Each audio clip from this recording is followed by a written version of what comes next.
So we're looking at the engine in the Roxor. As you can see, no more EGR. I got block off plate there, one there, two new gaskets or seals, I guess they're steel, and then there's a cap right there on the thermostat housing, and one over here. You can see him right there. I was got those through Diesel Freak. He gave me, well, didn't give it to me. I paid for the tune. I told him I was deleting the EGR. I got the block off plates like I showed you just a minute ago, and the caps for the thermostat housing, which those caps I did show in the video. You can go to your local parts store and get those, but he did send them to me. I also got the turbo boost valve right there. You can see it. It's got a nice curve to it. My only complaint is this hose clamp right there. That thing just barely tightens up. It's not very tight at all on there. I don't know if we could get a different size hose or not, but it seems to work good. I don't know. It just seems like it could be a little bit tighter. So let's back up here a little bit. Couple other things. When I removed the EGR, there's this hose. I just took it off, zip tied it on there just to keep it up out of the way. And then there's this connector that's connected to the module that sits here. So yeah, I just zip tied all that, kept it all clean, just in case I need to put it back on for some reason. But yeah, I think got cleaned up, and I think it looks pretty nice so far. Yep. The Roxor runs a lot better. It has a lot more power. As you've seen in one video, I put these 31 10.5s on. She'll spin them. Up in Michigan in the sands, man, she'll get right with the program. I don't know what it would do with a locker in it, where I'm running solid 4 tires digging all the time, but yeah, open diffs, man, she gets with it. Hey, this is the Plowboy, sitting here with my Roxor. It is October 29th. Sitting here in the shop. I want to make a video about things I like, things I don't like about the Roxor. I would say I like a lot of stuff about it. I love the simplicity of it. Man, I would just dearly love to see Chevrolet come out with a square body, a K30 with a 205 transmission, or 205 transfer case, a 400 automatic, and a 12 valve Cummins. I would buy a half a dozen of those trucks, but I gotta settle for the Roxor, which don't get me wrong, I really like this thing. It is really nice, drives nice, rides nice. It's got plenty of power now since I put the tune on it from Diesel Freaks. Give Wade a call up there. He'll set you up for just about anything on the Roxor you need. I noticed the other day he's got some windshields he's got out. They look pretty cool. So yeah. So I want to start talking off about diesel fuel. Diesel fuel is all the same now.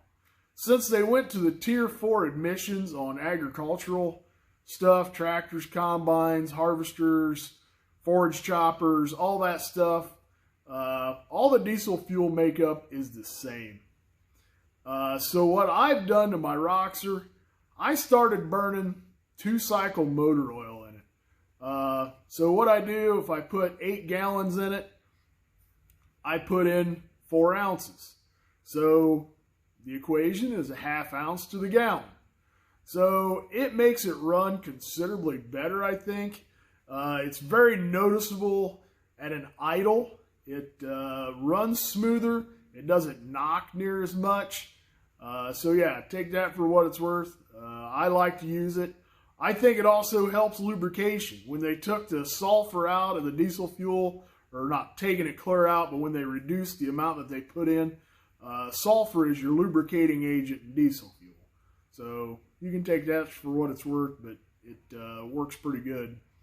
The next thing, I think the biggest thing that I just absolutely don't like about this thing is the way that the automatic transmission shifts. Now, don't get me wrong, I really like the Roxor. I like what it's made of. It's got a heck of an automatic transmission in it. It just doesn't shift the way I think it should. It doesn't cruise very well, so if you're going down the road and you want to cruise at 30 mile an hour, you'll get to 30 and then it just keeps climbing. It takes a very, very concentrated foot to hold that thing in the same position, so you're only cruising at 30. It wants to creep up on you, and it just keeps driving a little faster, and then it shifts up, gets under the turbo, if you will. It'll start popping and cracking and farting around, and so then you have to either let off the accelerator to get it shift back down or drive faster. There's days I don't want to drive faster. I want to drive 30 mile an hour and take in the scenery. So, like I said, that's probably the only thing I dislike about this machine. Would I buy a manual? Yes, I would. I think if I had the money, I would probably buy a manual, and that would be my ride. I would let the wife and kids drive this one. But yeah, I think next time if I get one, will probably be a 5-speed. But on the other hand, I still like it. I'm not going to sell it. So, yeah. The next thing we're going to talk about are the bumpers. So, yeah, here we go. This is my front bumper. So, instead of using shackles, I decided to use D-rings, weld-on D-rings. I made these plates.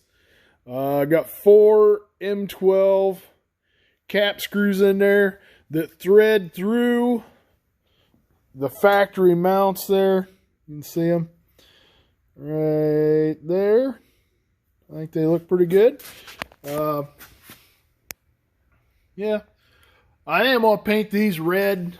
The bumpers, front and back, are going to be black. I am going to put me a winch plate in here. I'm going to build that. And yeah, I think I'm going to put me an Apex winch on there. I am going to cut the ends of the frame off here. Going to cut them off back there so that looks better. Put a little bit of an angle on the front there at 7 degrees. I do have the 2-inch receiver welded on there. Again, I'm not pulling gravity wagons or anything heavy, so it's got to be heavy enough to pull this thing out of a mud hole if it needs it. You can see in my one video where I pushed a wagon load of wood in the barn with it. Works wonderful. So I am going to put a stinger on here. It goes up and around, and yeah, I just haven't decided how I want to do it. If I want to make it out of square tube or if I want to make it out of round pipe or what I want to do. So still thinking about it. Same goes for the back. Put these D-rings on. These are 1/2-inch D-rings on the back. I got one underneath there. For safety chains, if I ever put a little trailer or something behind this, I can hook safety chains to that. I used 1/2-inch on the back just because, I don't know, I just wanted to, I guess. The front D-rings are 5/8. I am going to weld a plate on here to set my high lift jack on. And then I'm going to make a bracket to come off the roll bar to hold my high lift jack. That's my plan for that. So pretty much the back bumper is done. Going to weld that plate on there, make a bracket, and then I'll get her painted up.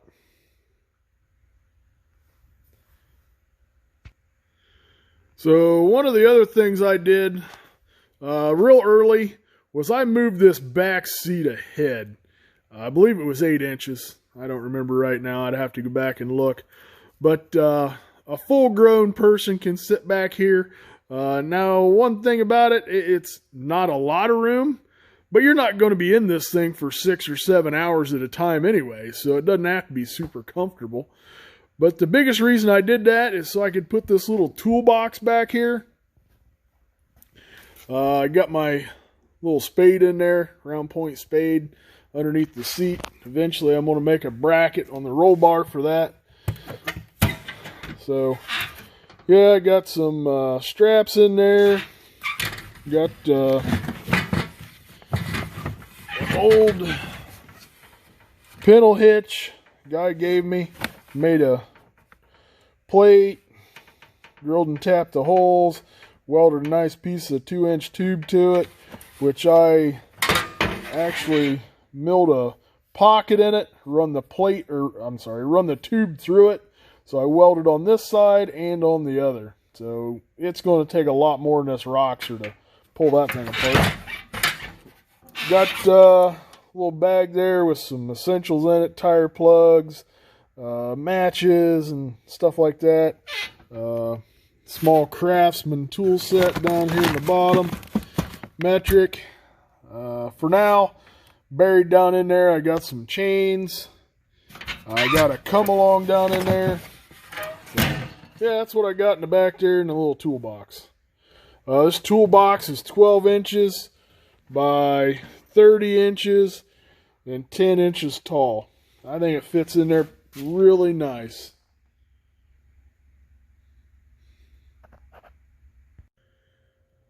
The next thing I want to talk about is the ride. I would say the biggest thing that made this thing ride better were these tires. I think they were the biggest help. Now these are 6-ply tires. I think 6-ply is the way to go because of the weight of the vehicle. You don't want a heavy sidewall or a heavy tire for a light vehicle. It's going to make it ride rough. So what I've done in the front tires, I run 18 PSI, and in the back, I run 14. So there's a little more weight up front. That's why the front's pumped up a little more. I've noticed the best way to get tire pressure set, drive it up and down the road, get the tires nice and clean. So you get them tire treads so they're black. As you're running down the road, they're clean. My driveway is limestone, so when you drive on it, the tires get covered in a white or gray chalk from the stone in the driveway. So when you drive on the stone, if you got too much air in your tires, when you drive in it, you'll see the gray chalk in the center. Okay, so that makes the tire cupped. I think you got too much air pressure in the tire. So when you get that and you drive back in your driveway and you see gray chalk all the way across from edge to edge, that tire's running pretty flat on the ground. Now, that's just my scientific opinion. That's how I come up with the tire pressures that I run. I did run this same tire pressure in Michigan in the sand. But like I said, these tires got some pretty good side tread on them, sidewall tread, and I think they did wonderful in the sand. So, yep, I think the next thing I will do is probably put some more expensive shocks on it, like some Bilsteins or something like that.